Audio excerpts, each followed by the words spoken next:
वैशिष्ट्य पहिल्यापासूनच बनवतात आलेलं आहे. त्यामध्ये तुम्हाला पकवाज आणि विणा ह्याला वारकरी संप्रदायामध्ये भरपूर महत्व आहे. पूर्ण महाराष्ट्रामध्ये म्हणलं तर पंढरपूरमध्येच जास्त प्रमाणात उत्पादन त्याचं केलं जातं आणि सर्वात महाराष्ट्रामध्येच म्हणलं तर पंढरपूरमध्येच आपल्याला फक्त स्वस्त साहित्य मिळतं आपल्याला.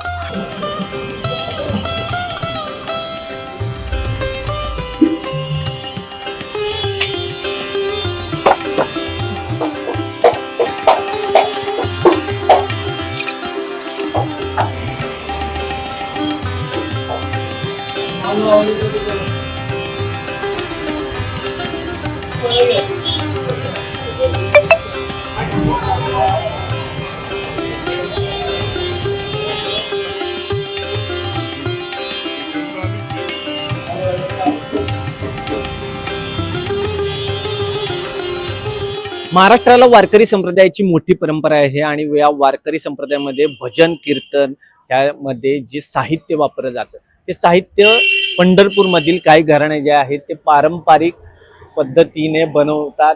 त्यामध्ये वीणा, पकवास, तबला हे सगळे जे साहित्य आहे ते पंढरपूरमधील नगर प्रदक्षिणा रोडवर हे मिळतं.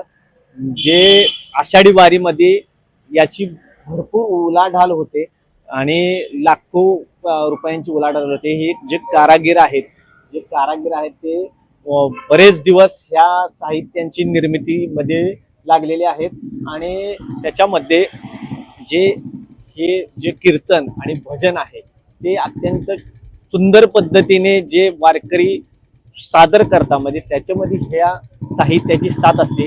एकंदरीत हे जे साहित्य आहे ते पंढरपूर येथे मिळतं आणि त्याची या आषाढी यात्रेपूर्वी निर्मिती मोठ्या प्रमाणात होती आणि उलाढाल ही मोठ्या प्रमाणात होती. आपल्याकडे पारंपरिक वाद्य बनवले जातात. वारकरी संप्रदायाच्या भजन कीर्तनामध्ये त्यांची महत्वाची भूमिका असते. काय काय बनवलं जातं आणि कशा पद्धतीने काय त्याचं महत्व? आपल्याकडं सर्व प्रकारचे वाद्य बनवले जातात. विणा, पकवा, ढोलकी, डग्गा, तबला हे असे भजनी साहित्य सर्व आपल्याकडं बनवलं जातं. आपले वारीच्या 1-2 महिन्या आधी तयारी आपली चालू असते.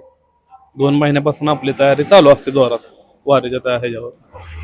नेमकं काय वैशिष्ट्य आहे पंढरपुरात? कोणत्या वैशिष्ट्यपूर्ण वाद्य बनवले जातात? त्याचं काय वैशिष्ट्य पहिल्यापासूनच बनवतात आलेलं आहे. त्यामध्ये तुम्हाला पकवाज आणि विणा ह्याला वारकरी संप्रदायामध्ये भरपूर महत्व आहे. विणा फक्त पंढरपुरात मध्ये बनवली जाते का इतर ठिकाणी? नाही, फक्त पंढरपूरमध्ये.